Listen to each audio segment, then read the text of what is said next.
Welcome to the Medical Staff Voice Live. I'm Dr. Stan Frosweig, Chief Medical Officer at Community Memorial Health System, and I am joined today by Dr. Jonathan Dukes, Medical Director of Cardiac Electrophysiology at CMH. Welcome, Dr. Dukes. Glad to be here. Thanks, Stan. It's good to have you. This is a great opportunity for our medical staff and community to learn more about you and your practice. In order to do so, we have a few questions that will enlighten us and give us a better insight into you and your subspecialty. First of all, tell me a little bit about yourself. What brought you to Ventura? What was your training? And what are you currently doing? Well, it's thanks so much for having me today. I'm really excited to have a chance to talk with you.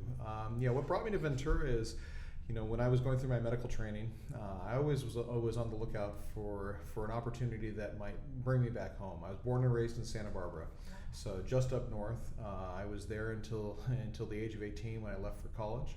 I then spent 18 years in schooling, getting into this specialty. And after the end of all my training, I always thought I'd end up in an academic career at a university. And I got a call from a friend that said they had heard there was an opening down in Ventura, and that if you wanted to come home, this might be your chance. And so I made a few calls and fell in love with the area, fell in love with the hospital, and fell in love with my group. My partners were fantastic, and so when the offer came to join Cardiology Associates and come down to CMH, I jumped at it. Wow, that's a great story. And you even got a little bit of your academic desire by the fact that we are an academic center with 5 residency training programs for physicians, it's been wonderful to be able to work with the residents. I've still done my best to maintain. I find that academics is a state of mind.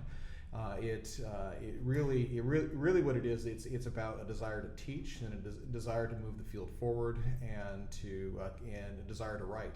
And so I enjoy teaching the residents. I continue to write and continue to publish several papers per year.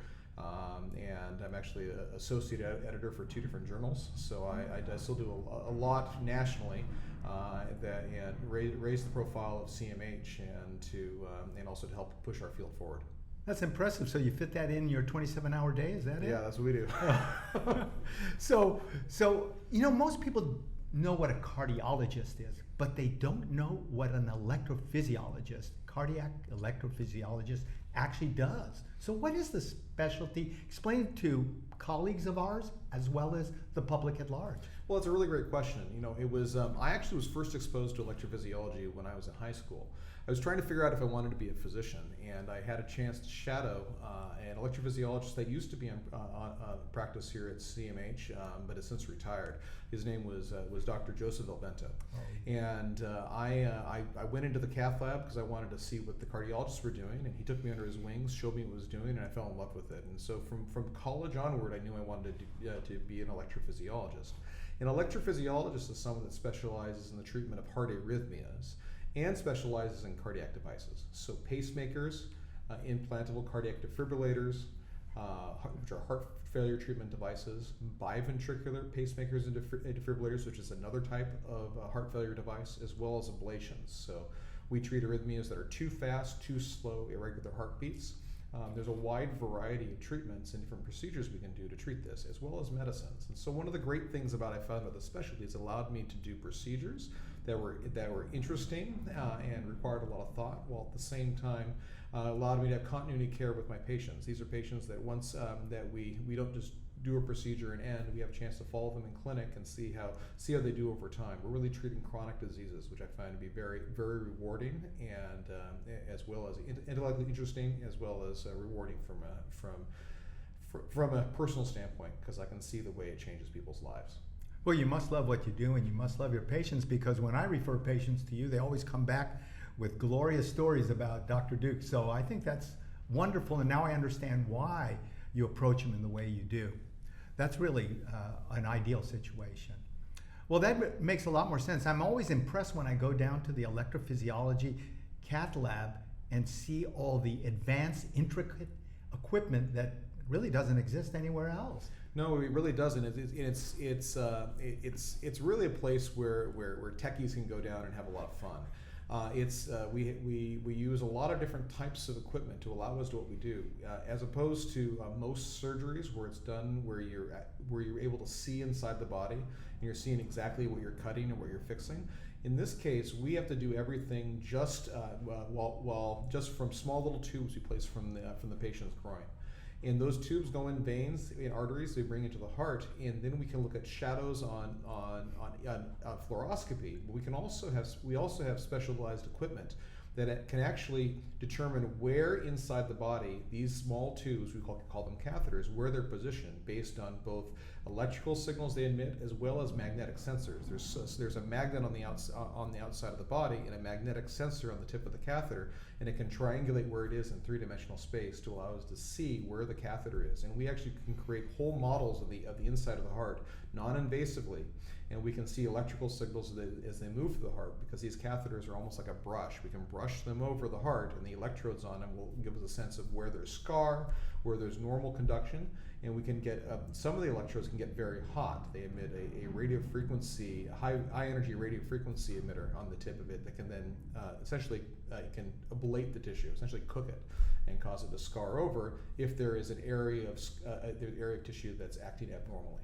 So when you scar it over, you can prevent that abnormal pathway of the electrical impulses. Yeah, so we're reshaping the way the electricity moves to the heart, and by reshaping it, we can actually stop the arrhythmias and restore normal rhythm. And it's really exciting because it's one of the few areas of medicine where we can often provide a cure. Not all arrhythmias can be cured. I tell some patients I can put the arrhythmia into remission. Atrial fibrillation is a good example. It can put it into remission, but I can't necessarily cure it. There's still a risk that the arrhythmia will recur. But whereas other arrhythmias, we can cure it, and such as SVTs, atrial flutters, those we can cure, and it's really exciting to be able to offer patients that. Well, thank you. That's a great explanation. So, what ages do you treat? So I treat everyone from the youngest I've ever treated is 17. The oldest I've treated was 105.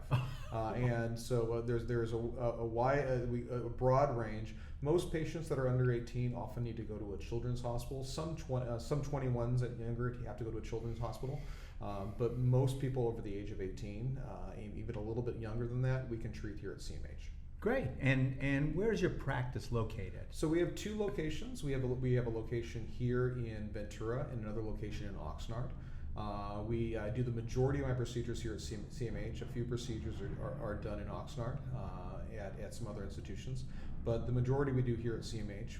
Since the hospital was built, we actually have the most up-to-date electrophysiology laboratory that's available in the area.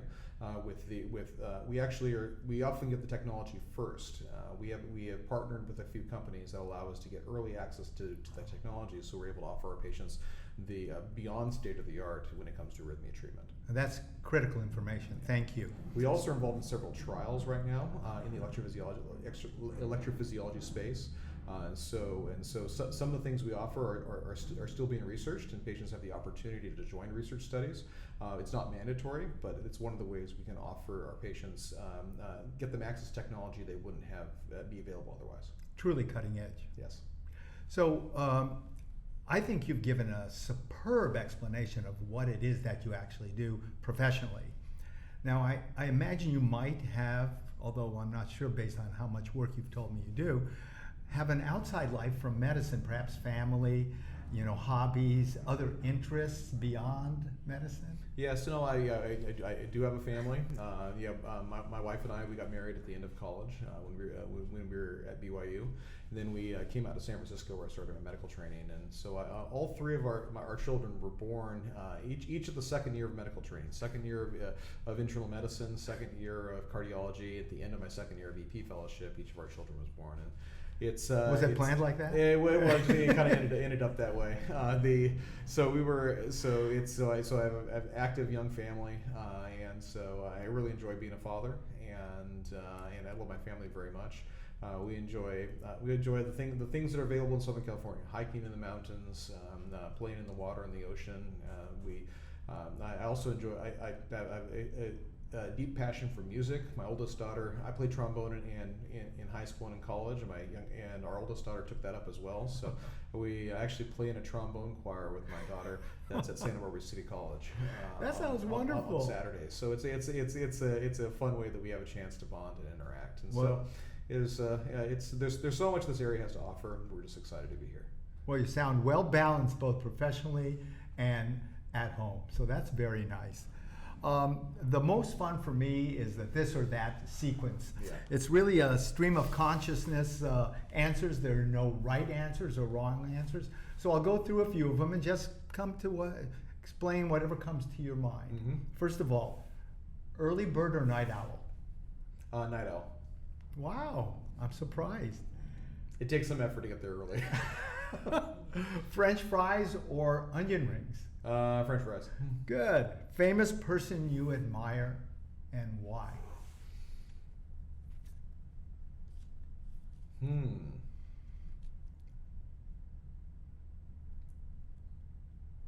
So I'll go with. I'm trying to think which era. Any era. Yeah, no, I'm just going up and down. I was recently having the chance to. Trying to formulate the right answer. I'll go with.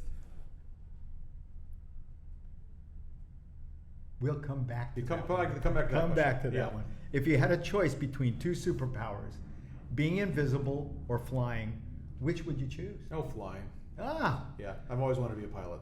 oh, good. Well, that's a aspiration you can maintain. What was your longest road trip?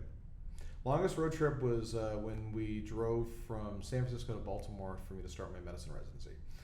And so I did my medicine residency in Baltimore. We were at UCSF for medical school. So we drove our Mini Cooper from San Francisco, California to Baltimore. So, With all your belongings? With all our belongings. So we just got on the 80 and started driving east, and it took a week, and we got all the way across. Good. Podcast or reading a book, and which is your favorite? Reading a book. And do you have a particular book that stands out in your mind that you really enjoyed? Let's see. The most recent thing was actually a nonfiction book called Salt, talking about the history of salt and its role in world history. True chemistry background. Passenger or driver? I like driving. And which would you prefer to do, laundry or dirty dishes? Dirty dishes. Okay. I always seem to mess with the laundry. I believe it. And if you didn't become a physician, did you have a backup plan? Although you sounded like you started early. I started early. The other thing I was really interested. I also have a deep interest in actually cinema, and so I did a number of things at the Santa Barbara Film Festival. So I thought I'd be going into the world of cinema, and wanted to direct, but medicine seemed like the safer bet. Oh, good. So I think the world of Hollywood is littered with everyone that wanted to do it. So I think it seemed more solid. a more risk reasonable approach. Very good. Yeah. And what is the most interesting thing about you that we would not glean from your resume alone? You've already divulged a couple things, like the trombone. Yeah, I think the music is one.